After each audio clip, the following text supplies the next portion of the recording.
Bem-vindo ao canal As Escrituras Não Reveladas. A Bíblia é um livro fascinante, repleto de mistérios e curiosidades que nos transportam de volta às origens da criação divina, conforme narrado em seus primeiros capítulos.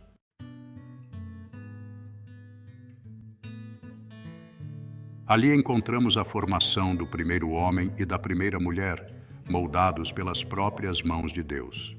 Além disso, revela eventos significativos na vida dos primeiros filhos de Adão e Eva, o mais velho, Caim, o segundo filho, Abel, e, após o trágico conflito entre eles, o terceiro filho, Sete.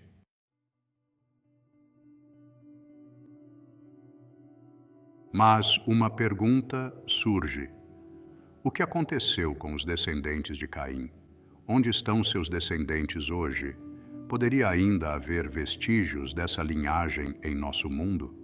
Este é exatamente o enigma que vamos explorar neste vídeo. Então, se você também se fascina por essas histórias e quer descobrir mais sobre o mistério dos descendentes de Caim, curta este vídeo agora e compartilhe com amigos e familiares que adoram mergulhar nos segredos das Escrituras e das genealogias bíblicas. Fique conosco até o final e descubra onde estão os descendentes de Caim e quem são eles hoje.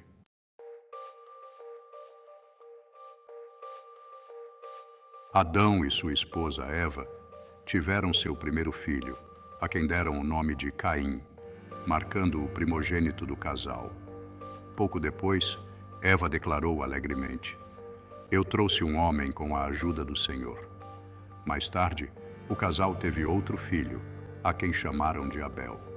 Enquanto Abel se dedicava à criação, Caim focou seus esforços na agricultura.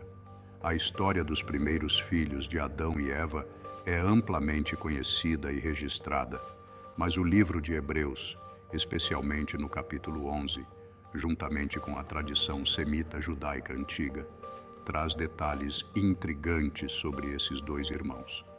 No versículo 4 de Hebreus 11, lemos: "Pela fé, Abel ofereceu a Deus um sacrifício melhor que o de Caim.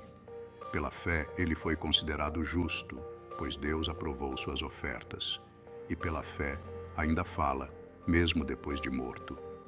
Esta passagem bíblica destaca Abel como alguém cuja devoção sincera levou à aceitação de sua oferta por Deus. Na tradição judaica antiga, há uma visão que reforça essa ideia. Abel, com um coração humilde, ofereceu a Deus o seu melhor, um sacrifício puro e autêntico. Como pastor, ele escolheu o melhor de seu rebanho para dedicar ao Senhor, um gesto que simbolizava não apenas sua fé, mas também a generosidade de seu espírito e sua reverência. Abel apresentou seus melhores cordeiros com sinceridade e gratidão, contrastando com a oferta de Caim e mostrando a profundidade de sua devoção. De acordo com a tradição, Caim, como agricultor, escolheu oferecer os frutos de sua colheita a Deus. No entanto, esses frutos não representavam o melhor de sua produção, eram de qualidade inferior. Em contraste, Abel, seu irmão, dedicou-se a oferecer o melhor de seu rebanho, selecionando o animal mais saudável e valioso como sacrifício. A diferença entre suas ofertas não estava apenas nos elementos escolhidos, mas também nas intenções dos irmãos. Enquanto Abel ofereceu generosamente e sinceramente, Caim parecia mais interessado em cumprir uma formalidade. Por essa razão, Deus favoreceu a oferta honesta e altruísta de Abel, que refletia um coração dedicado e verdadeiro. As Escrituras e as tradições judaicas antigas sugerem que, tomado pela frustração e pela raiva ao ver sua oferta rejeitada, Caim cometeu o ato chocante de matar seu próprio irmão Abel. Este ato marcou o primeiro assassinato registrado na Bíblia, carregando tanto mistério quanto um aviso sobre as consequências da inveja e da ira. A narrativa bíblica continua com mais detalhes sobre a vida de Caim, suas repercussões e seu legado.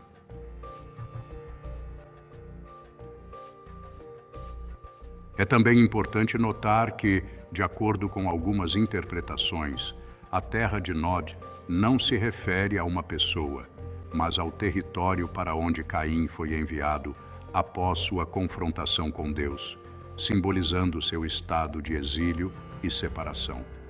A terra de Nod é mencionada em Gênesis 4, 16 a 17, logo após Caim assassinar seu irmão Abel. Como punição por este crime, Deus determinou que Caim vagasse pela terra, tornando-se um errante sem lar. O versículo 16 afirma: Então Caim saiu da presença do Senhor e habitou na terra de Nod, ao leste do Éden.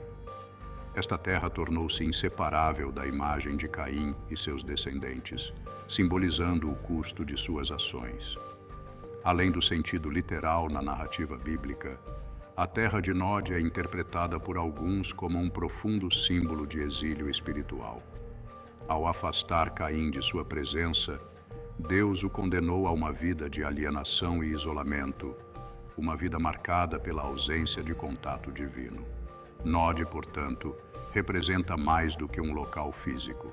É um reflexo de um homem condenado a viver sem o apoio de Deus, uma consequência direta de seu crime e um aviso sobre as repercussões da ira e do ressentimento.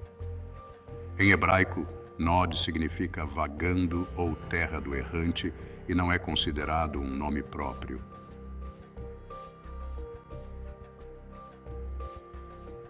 Na tradição judaica antiga e em outros textos antigos, a esposa de Caim é mencionada como Avã. De acordo com algumas interpretações e tradições, Avã era uma das irmãs de Caim e Abel, que também se tornou esposa de Caim. Um aspecto curioso e menos discutido da narrativa de Caim e Abel é a questão da idade.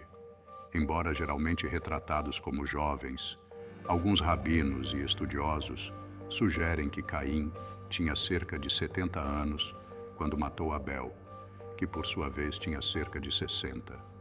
Após ser exilado para a terra de Nod, Caim e Avã, sua esposa e irmã, Caim estabeleceu uma cidade na terra do errante e teve mais filhos e filhas com Avã, iniciando a linhagem de Caim. Os descendentes de Caim prosperaram nessa cidade e se espalharam por outras regiões, embora frequentemente vistos com um grau de suspeita.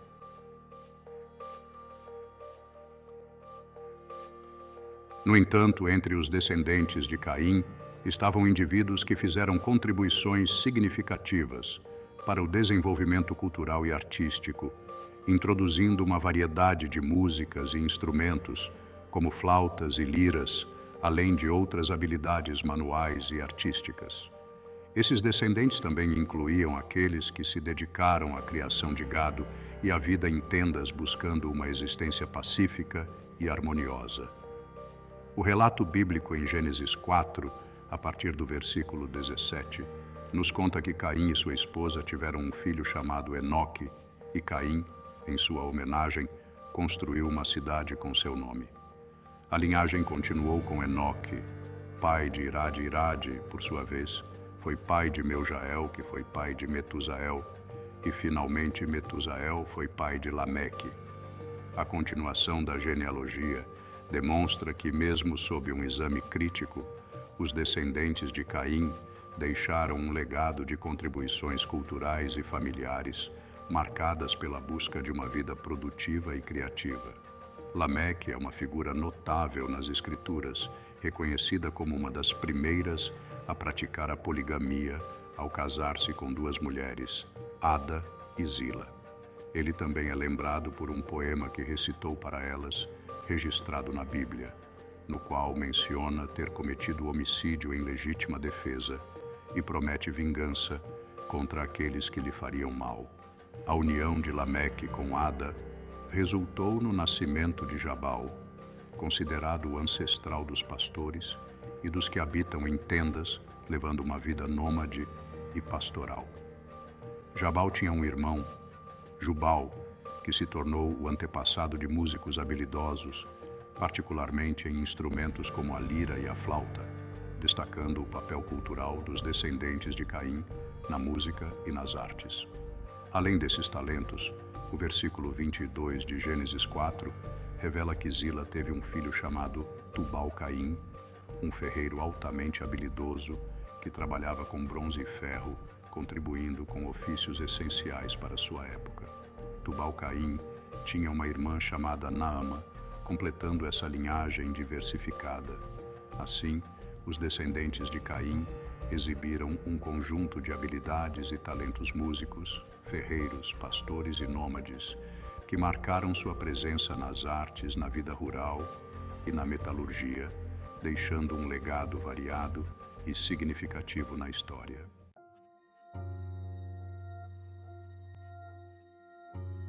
Hoje existem várias teorias tendenciosas e infundadas sobre os descendentes de Caim, que carecem completamente de base bíblica ou histórica. No entanto, para clareza, vale a pena mencionar algumas dessas interpretações, pois, infelizmente, algumas pessoas acreditam e até propagam essas ideias. Uma das teorias mais frequentemente citadas associa a marca de Caim a pessoas africanas, sugerindo que os descendentes de Caim são representados por indivíduos negros. Essa interpretação, além de absurda, é uma construção sem qualquer suporte nas Escrituras e serve apenas como justificativa para o racismo e o preconceito, perpetuando ideias prejudiciais e discriminatórias que precisam ser confrontadas. É importante enfatizar que a Bíblia não menciona características físicas ou étnicas ao discutir Caim e seus descendentes. Qualquer interpretação nesse sentido é uma distorção que ignora o contexto e a mensagem original do texto bíblico. Outra interpretação completamente equivocada que às vezes surge é a ideia de que o povo romani é descendente de Caim, com base na falsa associação entre o estilo de vida itinerante dos romani e o status de errante atribuído a Caim na narrativa bíblica. Como as outras, essa ideia carece de qualquer respaldo bíblico ou histórico, servindo como mais um exemplo de interpretação distorcida usada para justificar preconceitos. A terceira interpretação incorreta e igualmente preconceituosa associa os descendentes de Caim a povos asiáticos como os chineses, japoneses e coreanos. Essa teoria, sem base, afirma que a marca de Caim é identificada por traços físicos, como olhos amendoados.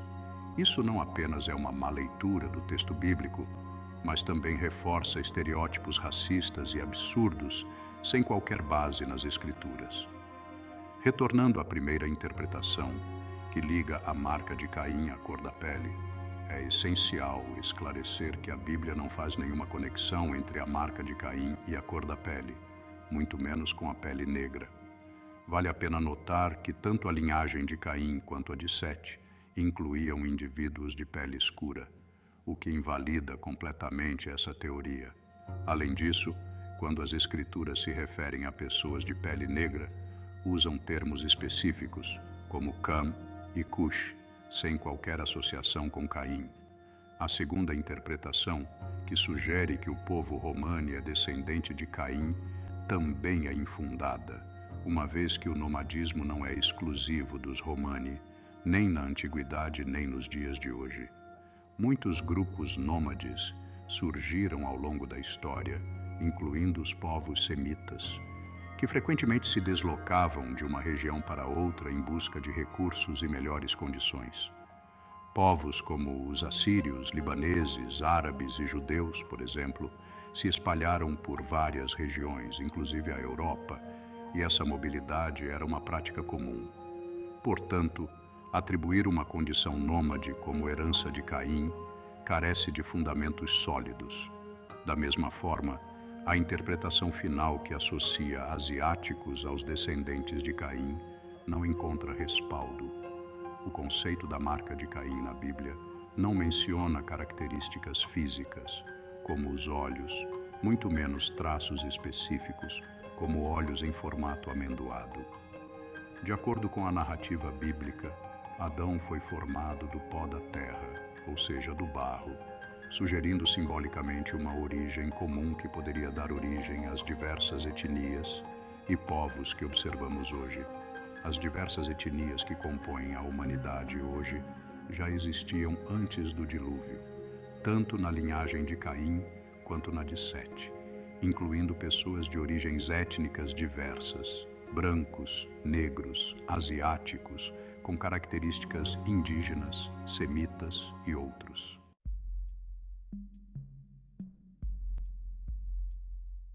No entanto, uma pergunta intrigante permanece. Onde estão os descendentes de Caim, como mencionado em Gênesis 6:1? Este versículo afirma que quando os seres humanos começaram a aumentar em número sobre a terra e nasceram filhas para eles. Embora breve, esta passagem destaca a expansão da humanidade usando a palavra hebraica Adam, que significa humanidade e também é empregada em aramaico. Este termo sugere que todas as linhagens, incluindo as de Caim e Sete, começaram a se misturar e multiplicar a partir desse ponto. Além disso, teorias sugerem uma possível ligação entre a linhagem de Noé e a de Caim, pois é possível que a mãe de Noé, sua esposa, ou até mesmo as esposas de seus filhos, tenham raízes na linhagem de Caim. É interessante notar que Gênesis 6:1 enfatiza que toda a humanidade, ou os descendentes de Adão, de ambas as linhagens, Sete e Caim, começou a multiplicar e se entrelaçar. Isso indica que os descendentes de ambas as linhagens começaram a se relacionar, e foi nesse contexto que muitas filhas nasceram, representando a continuidade da linhagem de Caim. Portanto, sua linhagem permanece viva hoje, fluindo nas veias de todos nós. Poderíamos então dizer que somos descendentes tanto de Sete quanto de Caim, à medida que essas linhagens se fundiram ao longo do tempo.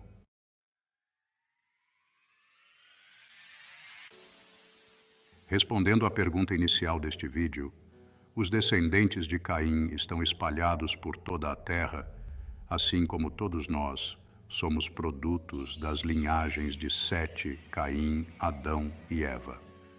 Esse entrelaçamento de linhagens se intensificou especialmente após o dilúvio, com Noé e seus 3 filhos continuando a história da humanidade.